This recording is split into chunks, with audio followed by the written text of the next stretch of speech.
Hi friends. அதாவது hi friends, நம்ம பார்த்தீங்கன்னா பீட்ரூட் வந்து வதக்கி வச்சுருக்குறோம். அது கூட கொஞ்சம் கருவேப்பிலத்தெல்லாம் சேர்த்து வதக்கி வச்சுருக்குறோம். ஏன்னு கேட்டிங்கன்னா, சில பேர் பீட்ரூட் சட்னியே பிடிக்காது, பீட்ரூட்டே பிடிக்காது அப்படிம்பாங்க.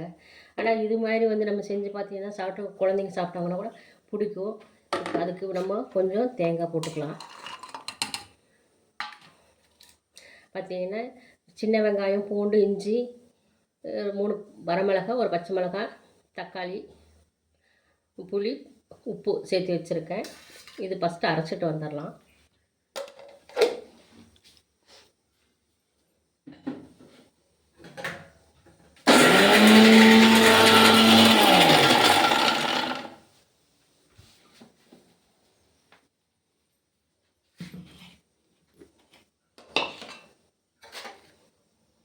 இப்போ அது கூட நம்ம இதெல்லாம் சின்ன வெங்காயம், தக்காளி எல்லாம் சேர்த்து மொத்தமாக அரைச்சிக்கலாம்.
பாருங்கள், அரைச்சிட்டு வந்தாச்சு.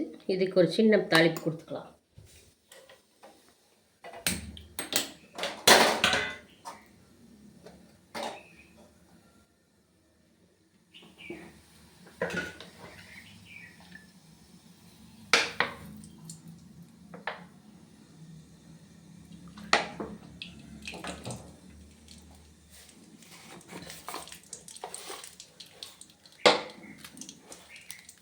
இப்போ கடாயை வச்சு எண்ணெய் ஊற்றிருக்கிறேன். கொஞ்சம் கடுகு சேர்த்துக்கலாம்.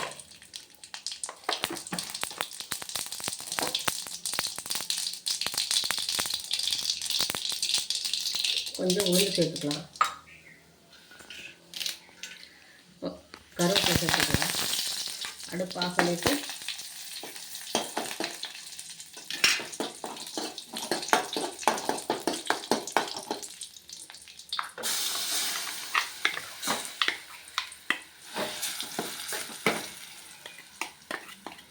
அவ்வளோதான் ஃப்ரெண்ட்ஸ். இது சாதத்தோடையும் சாப்பிட்லாம், தோசைக்கு சப்பாத்தி கூட வச்சு சாப்பிட்லாம். குழந்தைங்களுக்கு பிடிக்கும். ஓகே ஃப்ரெண்ட்ஸ், நீங்களும் செஞ்சு பாருங்கள். பிடிச்சிருந்தால் லைக் பண்ணுங்கள், ஷேர் பண்ணுங்கள். ஓகே, பாய்.